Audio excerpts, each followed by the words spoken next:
ఓం సాయిరామ్. అందరికీ నమస్కారం అండి. అందరూ ఎలా ఉన్నారు ఫ్రెండ్స్? అందరూ ఆ షిరిడి సాయినాథుని ఆశీస్సులతో అందరూ బావుండాలి, అందరూ ఆరోగ్యంగా ఉండాలి అని మనస్ఫూర్తిగా కోరుకుంటూ, ఈరోజు వీడియోలోకి వెళ్ళిపోదాం ఫ్రెండ్స్.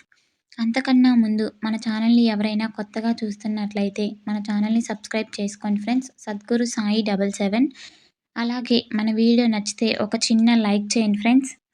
ఈరోజు బాబాగారు మన కోసం ఒక చక్కటి సందేశాన్ని తీసుకొచ్చారు ఫ్రెండ్స్. అది ఏంటో బాబాగారి మాటల్లోనే తెలుసుకుందాం. ఉన్నతమైన పర్వత శిఖరాగ్రం చేరటమే పర్వతారోహకుని లక్ష్యం.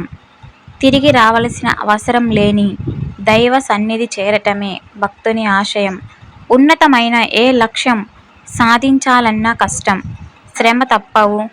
సమస్యలు, పరీక్షలు ఎదుర్కొనవలసిందే. నేల మీద నడవటం అందరూ చేయగల పనే. తింటూ తిరుగుతూ కాలక్షేపం చేయటం చాలా తేలిక.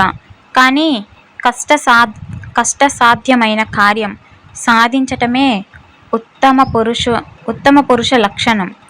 పని మొదలు పెట్టగానే వద్దు, నీ చేత కాదు, ప్రమాదం, జాగ్రత్త ఇలాంటి నిరుత్సాహకరమైన మాటలు వినిపించడం మామూలే.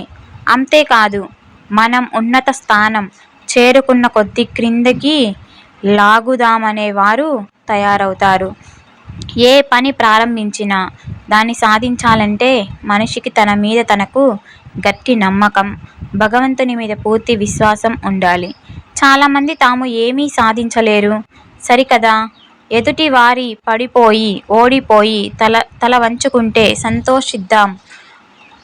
సంతోషిద్దామనుకుంటారు. దైవాన్ని నమ్మిన వారికి వారి విశ్వాసమే రక్షగా నిలుస్తుంది.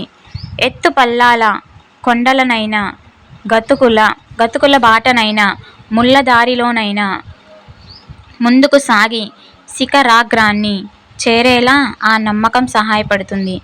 అది శిఖరాగ్రమైనా, బాబా శ్రీ చరణ సన్నిధి అయినా చేరగానే ఆ వ్యక్తికి కలిగే పరమానందాన్ని వర్ణించటానికి పదాలు ఉండవు. అది దివ్యమైన ఆనందానుభూతి.